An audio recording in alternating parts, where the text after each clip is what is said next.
Hi again, folks, and welcome back to NTI's Japan Real Estate Property Investment Podcast. I'm your host, Ziv Nakajima again. Great to have you back with us. We've got another exciting interview lined up for you today, or at least we think it's an exciting one. With us on the line from Kitchener, Canada, is our very own Priti Donnelly, NTI's Sales and Marketing Division Manager. Now, Priti should be very familiar to those among you who are on our mailing list, as she's the one sending out all of those fantastic business and property news digests that you receive from us about once a month. And even more importantly, she's the one who puts together all of those featured property listings that so many of you have been already quick to capitalize on. So we thought it would be a good idea to have Priti on the podcast once in a while, as she's the one who is mostly in touch with first-time or new investors to Japan's property market, which means that she's the one who answers all of the first-time questions that people ask when they're exposed to the Japanese property market for the first time. And as we've touched here in the podcast many times in the past, this market is different in a lot of ways to other markets around the world, which means that many things that people are used to kind of assuming when they first look into this market are actually not always exactly the same as you might expect them in other parts of the world. In fact, often they can be complete opposites or even counterintuitive to what's considered common knowledge or common sense in other parts of the globe as far as it relates to property investments. So, Priti, thank you so much for joining us today. It's great to have you here on the show. Thanks, Ziv. It's great to be here. So, like we normally like to do here on the podcast, before we actually dive into the practical part of the conversation, could you maybe tell us a bit about yourself, your work experience before and including your job here at NTI, stuff that interests you, maybe a little bit about what actually drew you to this particular position? Well, sure. Like most of us, I've worn many hats.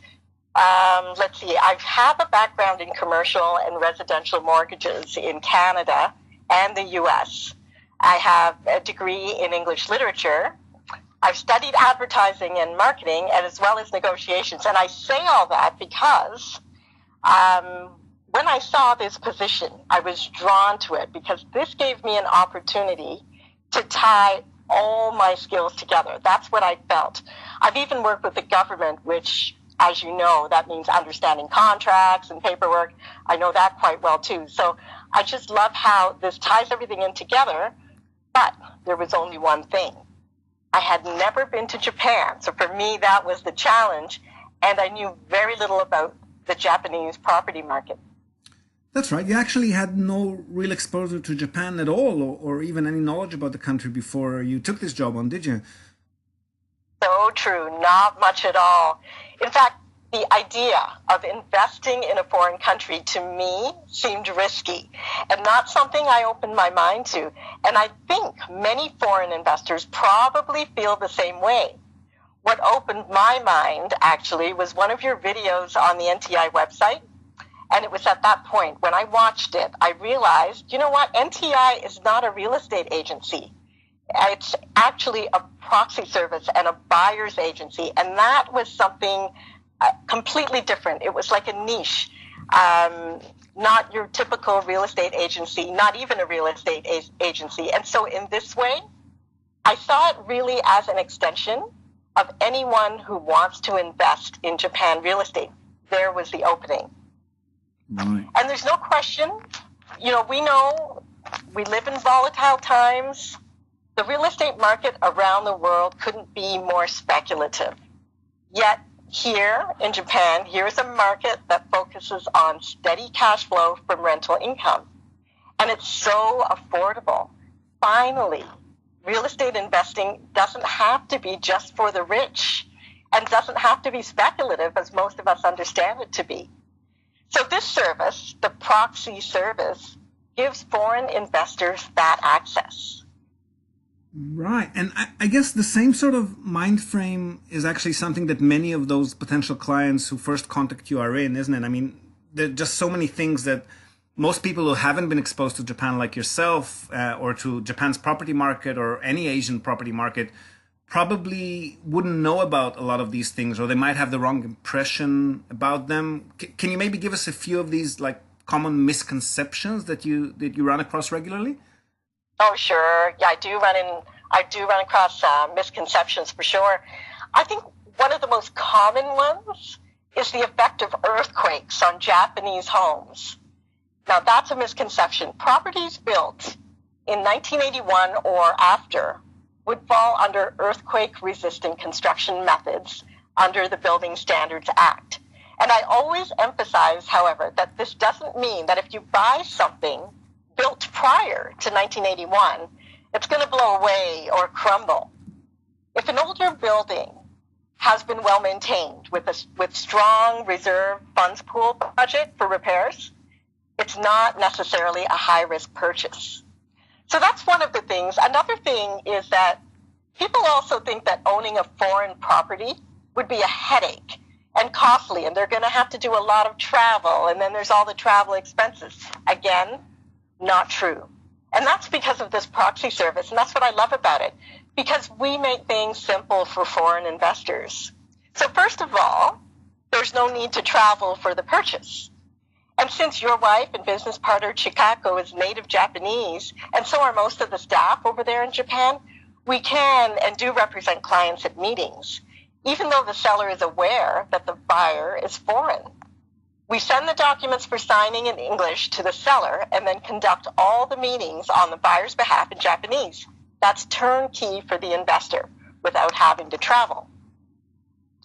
And in terms of managing the property, which is what many people ask me about, NTI communicates with the property manager, renovation and repair professionals, building management, tax authorities, insurance company, as well as making payments on bills, receiving all rental income. So anything and everything that's associated with properties, we do that.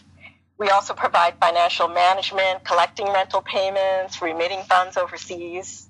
And should the time come to sell, we assist with that as well. And all this, and you never need to travel. Truly fantastic. There's another misconception as well that I wanted to talk about, and that is the worry that tenants will be a hassle to manage. You know, people think, oh no, what if I'm far away and something goes wrong and something happens, they're having a party and my property's destroyed. What I have learned is that Japanese people are trouble and hassle-free, honest, and by nature don't want to tarnish their reputation. So for this reason, they wouldn't intentionally damage property. Rarely will there be any tenant headaches. Generally, the only repairs are from wear and tear. That's so true. And aside from that, what actually draws people to express an interest in this market? And then when they are drawn to it, what are they worried about? I mean, not misconceptions, just stuff that they think might work or not work as they expect. Everyone I meet, Ziv, whether they're new to investing or seasoned and understand Japanese real estate, they're all looking for the same thing. The best possible deal with the lowest possible risk. What does that mean? In this cash flow market, low risk means steady occupancy for steady cash flow. They want to see steady rental income. Yields range from 6% to 12% net pre-tax, depending on the location. Try getting that anywhere else. I mean, that's high. And 12%, so 6% metropolitan versus, say, 12% in the suburbs. And property features such as size of the unit will make a difference, close to transportation, schools, hospital, things like that. Once a person expresses interest in Japanese properties, I like to get a good understanding of their criteria, and then I send them relevant listings, just those properties that they would be most interested in. This is a huge market, the second largest market, real estate market in the world. And so what I do is I filter it down to the best suited properties so that they can get the offer in as quickly as possible. Because in this market, what people don't realize is that properties close within days. They don't sit around for months like they will in the US and Canada and other parts of the world. Right. And this is stuff that we've talked about in the podcast here in the past, and we're probably gonna keep coming back to that again and again.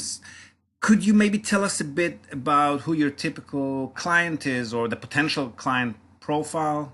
The kind of people that, regularly contact you, they're always from the same country, from similar socioeconomic profiles, ages, any common denominators at all? Clients contact me from all over the world. I think it's people who are interested in real estate and understand real estate. So you're looking at Australia, US, Canada, UK, Singapore are on the top of our list in terms of popularity, but really all over. The market really definitely appeals to the financially savvy investor who is looking to develop a portfolio and who are very much at ease with international markets. But at the same time, and this is what I really like, it appeals also to the new investor. Somebody who has always felt, I can't invest in real estate, I can't afford it.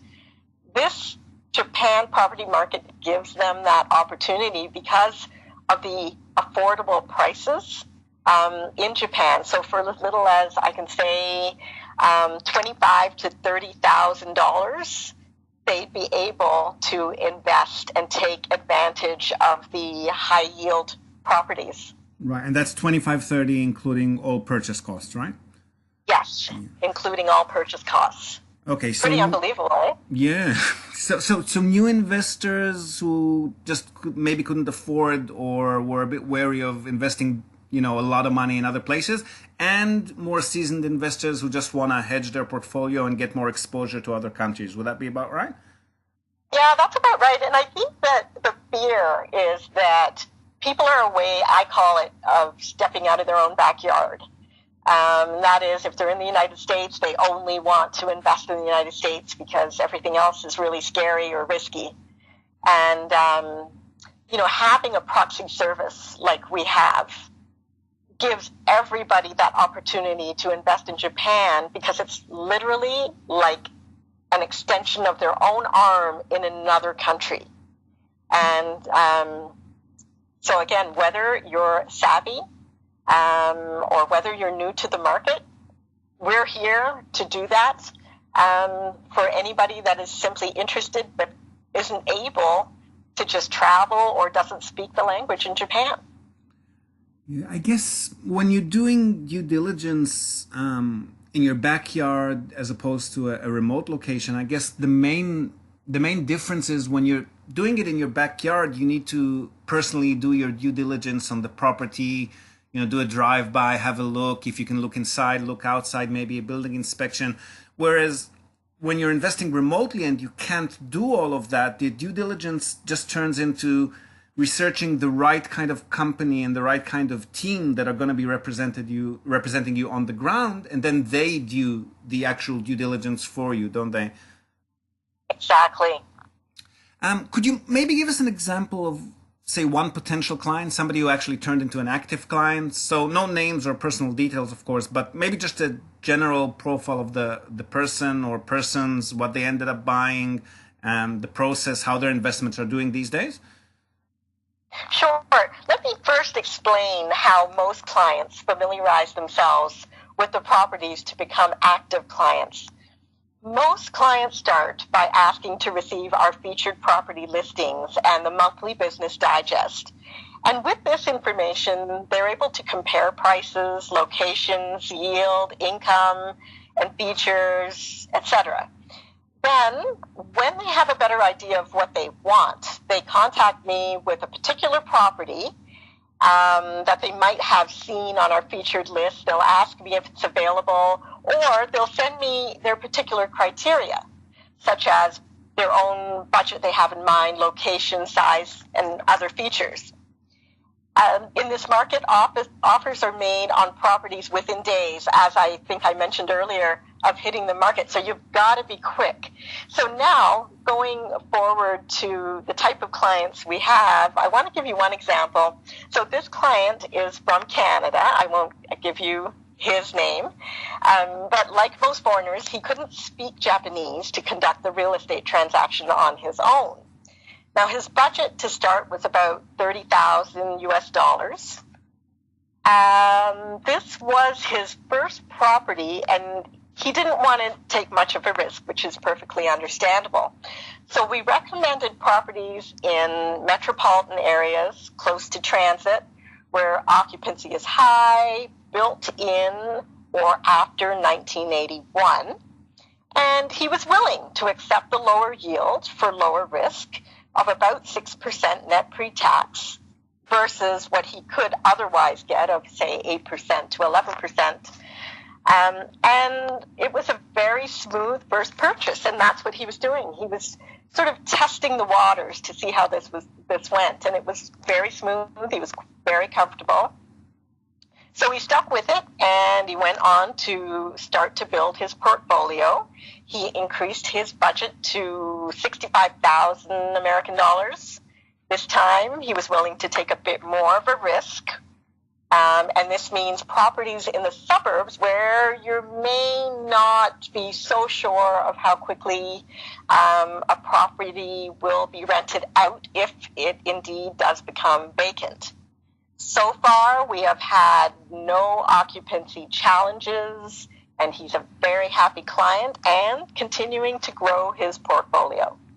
Right. And when we say suburbs, I mean, these could be less central suburbs of big metropolitan centers, or it could be maybe a smaller or medium-sized town. But I think you always recommend only locations, I mean, unless somebody specifically has a particular request, but otherwise you'd be recommending locations that have a stable or increasing population, places that have got, not like a one-horse town with a single economy kind of. So even if it's a suburban or smaller township, it's always at least stable and reliable as far as, I mean, maybe capital growth won't occur as fast there, but it's usually going to have at least the typical rental cash flow that we're looking for, wouldn't it?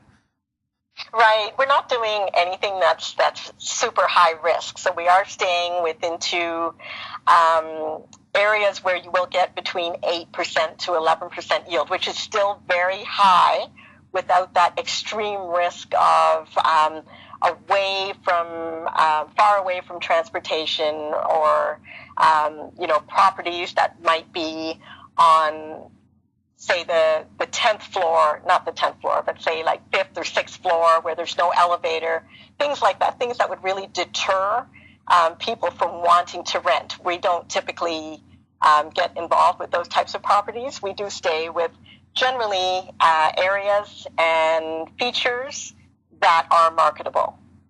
Okay, good stuff. And maybe before we wrap up, where do you see interest from potential investors focusing on these days? What types of investments are drawing more attention? What types of challenges are they looking at when they enter the market these days? Are things changing, improving, or getting worse in this regard at all? Small apartments has always been the main draw, I would say. So small apartments, you're looking at the sort of 25,000, 30,000, 35,000 type of investment. But there is a growing interest in apartment buildings, earning rental income from several properties instead of just one unit. And in this regard, you're looking at about $175,000 to $1 million. But the yield is excellent. You're looking at 5% to 11% net pre-tax. And the stability is there. The other thing also is that Japan now is, the trend these days is the shared economy. And because of that, people are purchasing older properties, demolishing them, and then rebuilding. And so you're looking at a couple of things: shared houses and also shared offices. So this is the latest trend. Also, Japan, as most people know, there is an issue with the aging population. So retirement homes, it's just not enough. And that's another area that's it's a booming market. There needs to be more of that, and that's coming up pretty quickly. You're not going to find any shortage of demand for Japan's elderly, that's for sure. The other thing I wanted to mention is that we do have clients. I mean, most of our clients, they do come with their cash investments, but they do ask us about mortgages and things like that, loans. Unfortunately, financing is still a work in progress. It's a challenge for foreigners trying to get loans in Japan. So at this time, I'd have to say there's still work there to be done. Once we do have more on that, I'm sure that's going to be a real hit. But right now, unfortunately, that's just not available for foreigners. Yeah, that's a bit of a pain that we've spoken about here a few times in the past. So just a reminder, folks, if you've got any funds saved and you're wondering what to invest them in and you're not interested in hands-on property ownership for any reason, Priti and the rest of us here at NTI, we've got loads of reliable investors, most of whom already have purchased properties in Japan in cash, and they'll be more than happy to expand their portfolios if they've got a bit of financing for this purpose. So you stand to make a really comfortable interest return on any of these loans, which would of course be secured against actual high-yielding property assets. So please don't hesitate to contact us if you want to be a part of this program. I also wanted to add, when you were talking about buildings there, the reason that people often go for buildings which tend to generate slightly lower return in comparison with individual units is for two reasons. One is you've got the entire land parcel. So if the property gains in value, obviously anything that's landed stands to gain a lot more. And the other thing is that you've got a lot more flexibility. So if and when the time comes to tear the building down, or if you'd like to somehow increase the return on it, you can rent it out for short-term leasing. You can turn it into a parking lot. You can build a small residential block or commercial block instead of a house. And all of those factors can have a really big impact on your return. Those are things that you can't do with individual units, especially ones in a co-owned building. On the other hand, the individual units obviously have less of a uncertainty factor to them. You pay your monthly building fees, and that covers all of the structural and external renovations or repairs that need to be done. So fantastic info there, Priti. Thank you so much for your time. It was great to have you with us today. Thanks, Ziv. It was a pleasure, and I just want to give a huge shout out to all of the people that I've been speaking with who are hopefully listening to this podcast. I've been in touch with a lot of you, and it's been a pleasure working with you all. That's it from us for today, folks. We hope you've enjoyed this chat with our Sales and Marketing Division Manager. Priti will be available, as she always is, to answer any and all of your questions. You can contact her on info@nippontradings.com. That's NIPPON tradings with an S, all one word, .com. Or in the comments section of this episode. Feel free to ask her anything or to comment. Please do share our podcast with your networks if you think they may find it interesting. And we would really, really appreciate if you could take a moment of your time and rate us. Leave us a rating and a review on the iTunes Store, the Apple Podcast Library, Spotify, wherever you might have found us. 1 star for bad, 5 stars for awesome. Anything in between would mean the world to us. Hope to have you again with us next time. And until then, from Priti in Kitchener, Canada, and from us here in Japan, we wish you, as always, happy investing.